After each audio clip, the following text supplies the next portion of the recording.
I'm just gonna come out and say it. Turtleneck, sweaters, or shirts are not the benign garment that many fashion outlets and tastemakers state them to be, okay? I'm here to say that they must be examined with a more critical eye, and by no circumstances should they just be thrown on for class or work or especially a date. Listen, if you're sartorially exploring turtlenecks with the intention to warm your neck, stop. I've seen a lot of scholarship circulating that says if you have a cold neck, your body does this thing where it increases your chances of finding a mate. I do find that an unsheathed neck makes me feel more erotic. Which makes sense, because when it's not shuttered off by a tube of fabric, your pheromones can easily access the scent pathways of other individuals. If you insist on being warm-necked, there are other options like ascots, which generally are a more chic and timeless piece. Damn.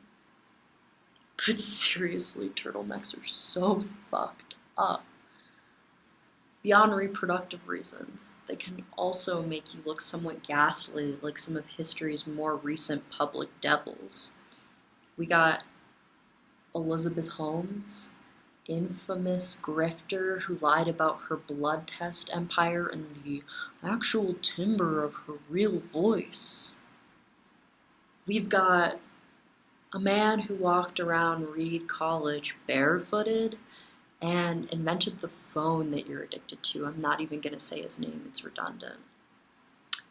And most of all, we got Shel Silverstein, erotic fiction author allegedly and children's poet, who I'm not even sure is known for wearing a turtleneck, but I do know that he's given off an aggressively creepy turtleneck energy on the back of his children's literature tomes for decades. You know, I want to get a little somber here and share a story from my personal life, a personal testimony.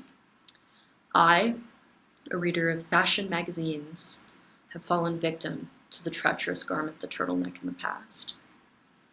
When I was a sophomore in high school, at an all-girls Catholic school, wearing a uniform, it was a cold Texas morning. So I wore a tight, secondhand American Apparel black turtleneck I got at Buffalo Exchange underneath my sailor blouse. I was also experimenting with expressing my individuality at the time. When I went to pull it over my neck, I sort of tweaked it, and upon arriving to homeroom, I would kind of have to lean against the lockers so that I would be staring against the teacher, Miss Gonzalez, who, if you looked very closely, would kind of resemble Dr. Seuss's The Lorax. That last part isn't important, I'm just trying to remember her. You know, and my point is I didn't look cool or smart or stylish or unique. My neck was sore, and to be honest, I kind of resembled a Simon and Garfunkel album if it was re-released by the Catholic Church.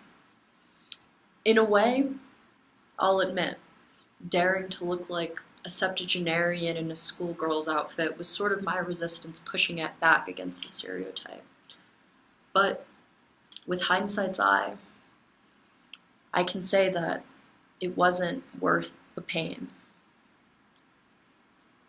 And I know some of you were like, Camille, what about hickeys?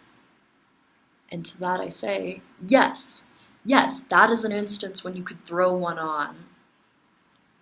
But come on, because everyone else will already know you're hiding something, I say let them out. Because when I'm bored in class, I can daydream about what kind of drama-filled love life you're having, and that, for me, is entertainment. I don't have cable and I don't need it, Dad. For everyone considering wearing a turtleneck in the future, I hope you remember my tales, my testimonies, and act with greater discernment, and then be on your way.